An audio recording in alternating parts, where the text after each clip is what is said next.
तो hello guys, आप सभी का स्वागत है बायोलॉजी के सेकंड लेक्चर में, जिसमें मैं आप सभी को कुछ और टर्म्स बताऊंगा बायोलॉजी से रिलेटेड, जो आपके कॉम्पिटिटिव या एसएससी के एग्जाम्स में काम आएंगे।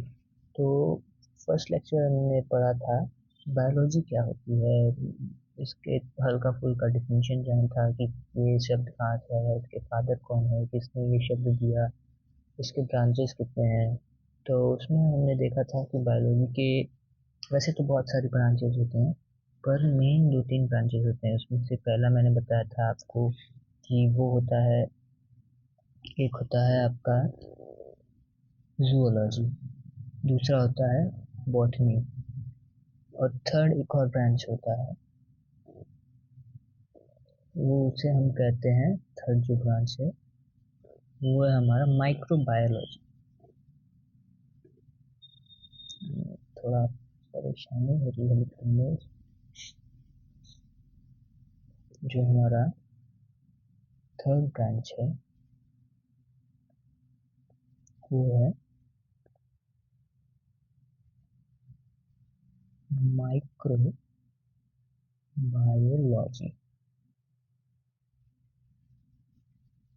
तो माइक्रोबायोलॉजी में क्या है? माइक्रोबायोलॉजी का मतलब है स्टडी ऑफ माइक्रो ऑर्गेनिज्म। जितने भी प्रकार के माइक्रो ऑर्गेनिज्म हैं, हमारे वायरस हो गया, आपका फंगी हो गया, या बैक्टीरिया हो गया, इन सब के स्टडी को हम कहते हैं माइक्रोबायोलॉजी। इसके फादर जो हैं वो है हमारे, मैं लिख देता हूँ, इसके जो फादर हैं वो है हमारे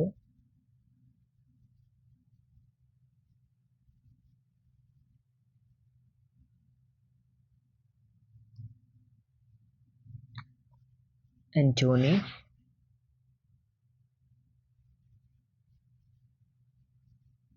वैन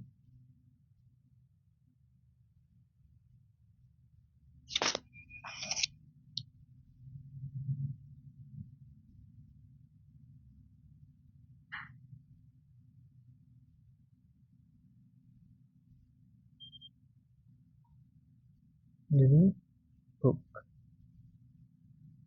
तो ये हैं इसके फादर। ये हमारी तीन थे बायोलॉजी की ब्रांचेस जो भी मेन, आपका पहला जूलॉजी, दूसरा आपका बॉटनी, और तीसरा माइक्रोबायोलॉजी। उसके बाद हमने जाना था कि मॉर्फोलॉजी क्या होता है, एनाटॉमी क्या होता है, फिजियोलॉजी क्या होता है। तो आज की क्लास में मैं आपको बताऊंगा कि सेल, और उसके आगे जो बहुत सारी चीज़ें हैं शेयर करूंगा इस वीडियो में।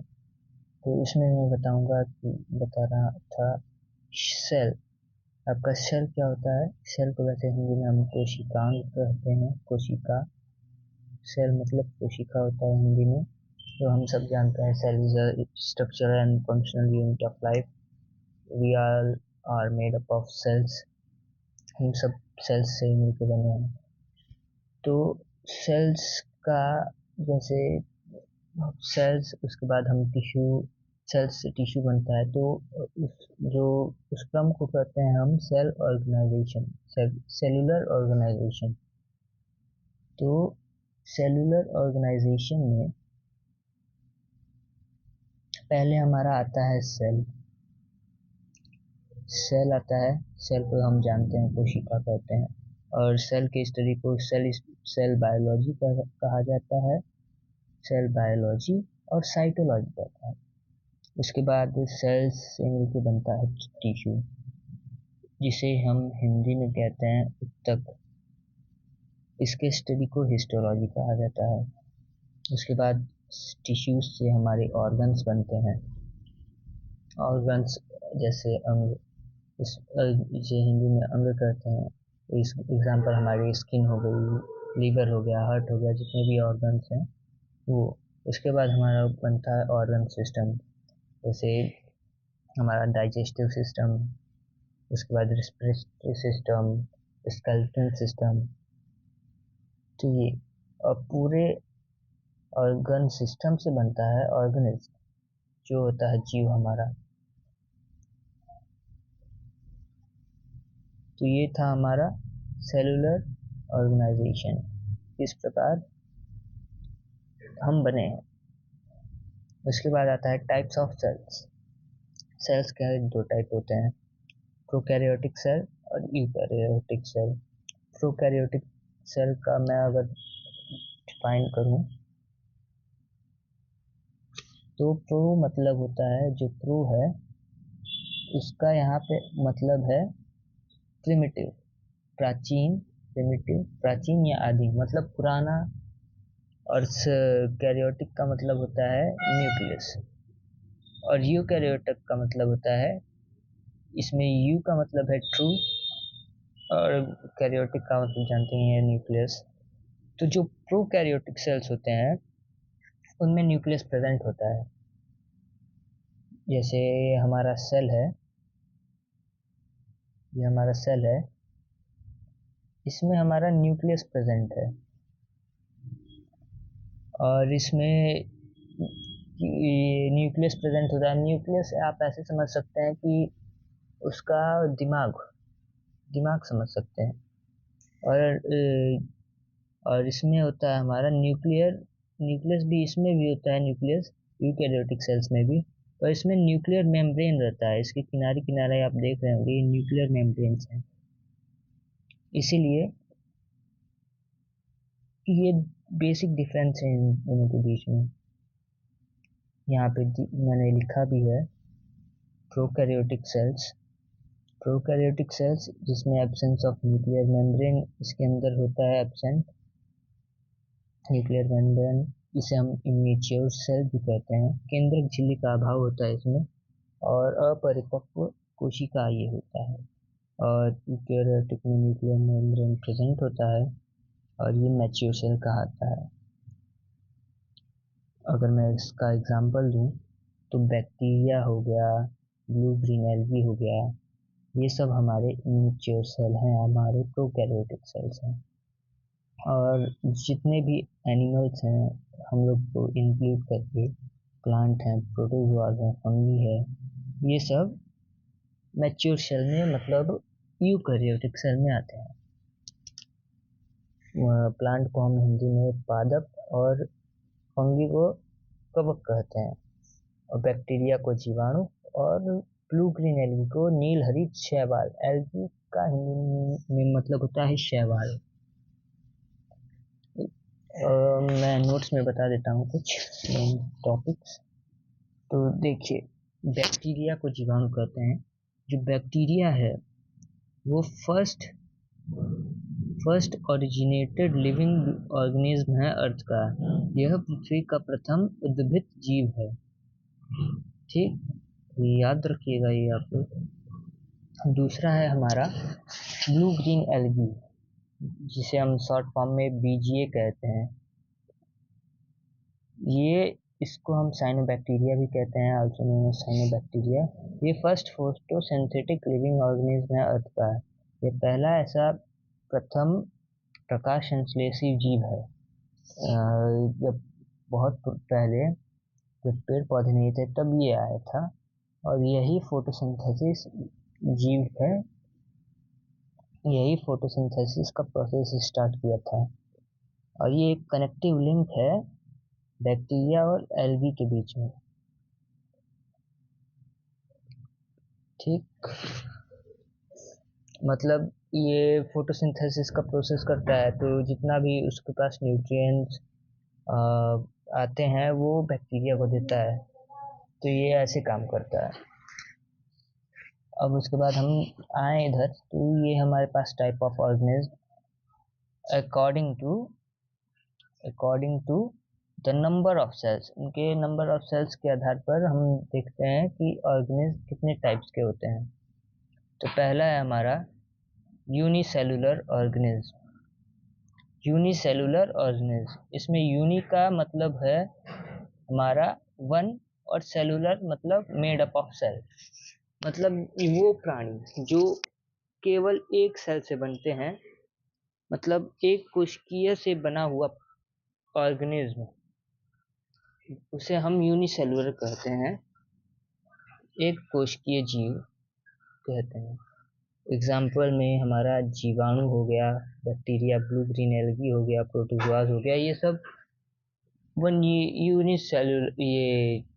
यूनिसेल्युलर होते हैं, सब एक सेल से बने रहते हैं। वो मतलब उन सब के अंदर ये जितने भी ऑर्गेनेल्स होते हैं वो सब नहीं होते हैं। उसके बाद हमारा सेकंड है मल्टी सेलुलर ऑर्गेनीज। मल्टी मतलब मैनी और सेलुलर मतलब मेड अप ऑफ सेल्स। तो वो सब बहुकोशिकीय जीव कहलाते हैं, जिसके अंतर्गत हमारे आते हैं एनिमल्स, ह्यूमन बींग्स, हम लोग एनिमल्स में ही आते हैं, प्लांट, फंगी। एक एक्सेप्शन है, ये जो फंगी है, फंगी के अंदर भी ये सब आते हैं। तो यीस्ट जो होता है, यीस्ट, ये एक यूनिसेलुलर फंगी है, इसको हिंदी में खमीर कहते हैं। ये एक एक्सेप्शन है, वो यूनिसेलुलर में आता है।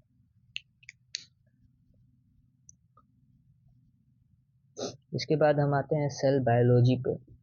तो जो सेल बायोलॉजी होता है, कोशिका जीव विज्ञान और साइटोलॉजी मैंने ऊपर बताया था, इसे साइटोलॉजी भी कहते हैं, स्टडी ऑफ सेल्स। तो इसके फादर हैं हमारे रॉबर्ट हुक, बहुत फेमस हैं। मेन यही है, आप जब भी पढ़ना स्टार्ट किए होंगे तो इन्हीं के बारे में जाने होंगे। इन्होंने, ये ऑथर हैं माइक्रोग्राफिया के, ये फादर हैं माइक्रोग्राफिया बुक के ऑथर हैं ये। और फादर ऑफ मॉडर्न साइटोलॉजी वो है हमारे कार्ल पी स्वैनसन। कार्ल पी स्वैनसन है, इन्होंने भी एक बुक लिखी सेल बुक के नाम से। और जो मेन है हमारा, बहुत बार पूछा है एग्जाम्स में कि फादर ऑफ इंडियन साइकोलॉजी, तो वो है हमारे प्रोफेसर ए के शर्मा, अरुण कुमार शर्मा। ये हमारे इंडियन साइकोलॉजी के प्रोफेसर ए के शर्मा हैं, वो फादर कहलाते हैं। ये जो टर्म है साइटोलॉजी, वो दिया है हमारे ऑस्कर हेटविग ने।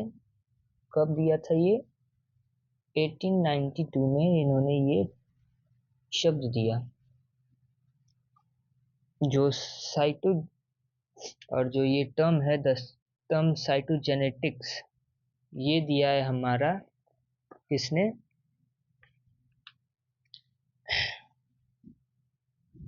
ये दिया है हमारा,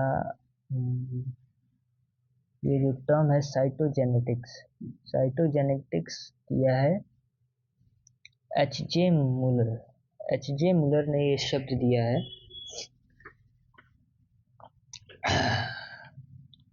साइटोजेनेटिक्स क्या है? ये एक ब्रांच ऑफ जेनेटिक्स है, जिसमें स्टडी किया जाता है नंबर, स्ट्रक्चर, जो क्रोमोसोम होता है हमारा डीएनए या प्रोटीन का स्ट्रक्चर, नंबर और बिहेवियर कैसा है, कैसे आपकी जेनेटिक्स है, वो ये बताता है। जैसे पता करना हो कि आपको कैंसर होगा कि नहीं, आपके जेनेटिक्स से पता लग सकता है। तो ये उस चीज़ की स्टडी के लिए है। आपको कुछ और चीज़ें मैं बता देता हूँ। आनंदीबाई जोशी, ये केई ओकामी जापान की, ये इंडिया की, और साबत इस्लामोबोली, ये सीरिया की। ये फर्स्ट 3 वुमेन्स हैं जो डॉक्टर बनी पहली बार वर्ल्ड में, वुमेन डॉक्टर।